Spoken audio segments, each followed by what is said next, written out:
I wanted to explain to you why the word shaitan is important to understand. It has a non-Arabic origin also, but in the Arabic language it is argued to be from one of two origins. It's shayt or shatan. There's two possible origins of the word. And the word shatan in Arabic actually means taba'ada. It means someone that goes far, far away. Someone who's very far and very long distance away. It's actually the same reason why the word shatan is used in Arabic for a very long, extensive rope. So a super long rope is actually called al-hablul mumtad, is actually also called a shatan. And from it you get the word shaitan. The other side of it, actually, the origin of the word shayt, it actually means someone who is engulfed in flames because of anger. Meaning someone who's fired, literally in many languages, you use the idea of, man, he was fired up, or he was on fire. Or man, what you said set me ablaze, or my heart is on fire. The idea of fire being associated, or being ablaze, being associated with anger, or hatred, or spite. That he's set on fire because of his spite. And some have tried to combine both of these meanings, suggesting that he's gone too far in his hate. And anytime there's any opportunity for him to get closer and reduce that hate, he keeps pushing it away and keeps going further and further away. And as a matter of fact, that's part of what he does for us. His job is actually to take something that isn't a good quality that we have inside of ourselves. First of all, he wants to set that quality on fire, excite that quality, serve as a catalyst. He can't make us do bad things. But there is a potential dangerous ingredients inside the human being already. He can encourage you to be careless with those ingredients and start a fire. And once you do, then he wants you to keep going and going and going. يُرِيدُ الشَّيْطَانُ أَن تُضِلُّوا ضَلَالًا بَعِيدًا, Qur'an says. Shaitan wants that you go misguided far, far, far away. Just like he himself. He wants you to keep going and keep going and keep going.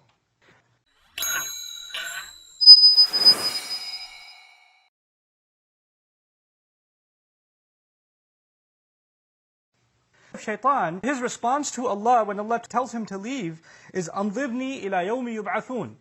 Give me extra time, and it's not a lot of time. نَظَّرَ would be to give a lot of time, أَنظَرَ would be to give not too much time. I'm not asking for too much time until the day when they are resurrected. Meaning, don't punish me right away, just give me some ability from even now until the day they're resurrected. And in the mind of Shaitan, that's not a long time. In the mind of Shaitan, who's actually been in the company of Allah, been in the company of the angels, he actually understands that from the time that this conversation happens until Judgment Day is not a very long time. And actually what he spins to all of us is, you got time. You got all the time in the world. You don't have to change right now. Ramadan's not for a few months. You're good. So in your head and in my head, we feel like we've got very long. And even if death is near, then so what? The day of judgment, God knows when that's going to come. إِنَّهُمْ يَرَوْنَهُ بَعِيدًا وَنَرَاهُ قَرِيبًا. They see it as something very far away. Why do you have to worry about it right now? So that's one thing that we get from it. The other thing that's on a side note, some people ask the question, and even recently I was asked, Shaitan is someone Allah kicked out, someone Allah rejected. And yet later on in the story you learn that he was able to whisper to Adam and our mother, who were still in heaven. So how is he able to whisper to them while he's kicked out of heaven and they're still in heaven? And possibly the answer to that is actually this ability Allah gave him. First of all, he stays at a distance. He's part of the meaning of his word. He stays at a distance. But Allah gave him the ability to have his whisper reach us anyway. And that's not so hard for us to imagine today. Right? People are very far away from us and their voice reaches us by means that would, in any other century of world history, would be considered magic. I can see my mother from across the ocean. That's, in any other day and age, that would be called magic. Today it's just an iPhone. Or today it's just a video call. Right? It's just a Skype call. But the idea that he can reach from a distance and can whisper is an ability that Allah allowed him to have until the day of resurrection.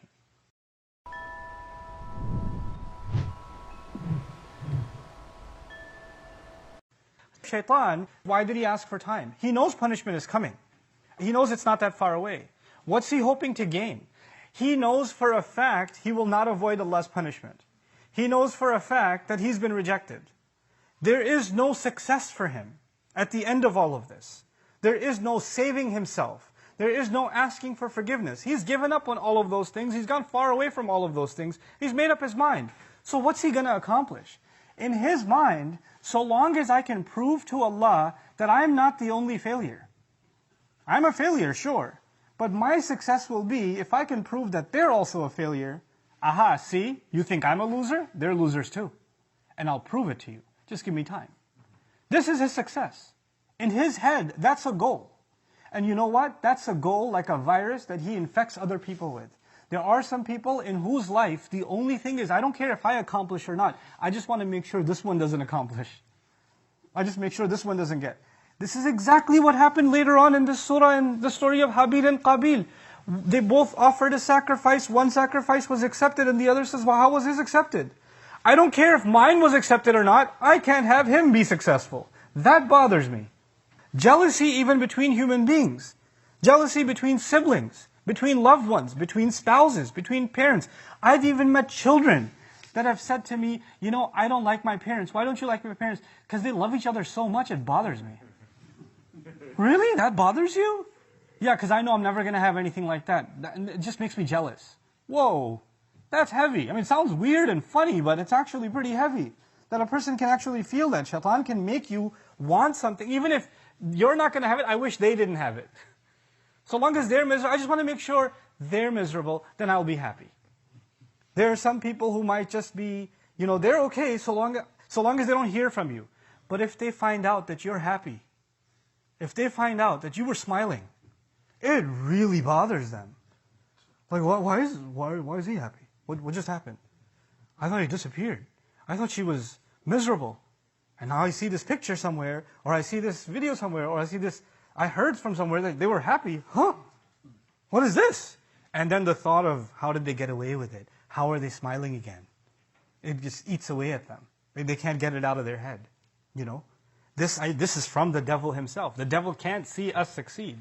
And so he tells Allah, give me time and I'll prove my case. But then what he said, he didn't even hide what he's going to do and how he's going to do it. He actually laid it all out.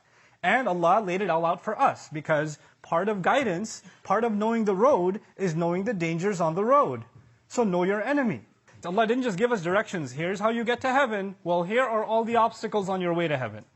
Here's all the obstacles that will keep you from succeeding. And here's your enemy waiting for you.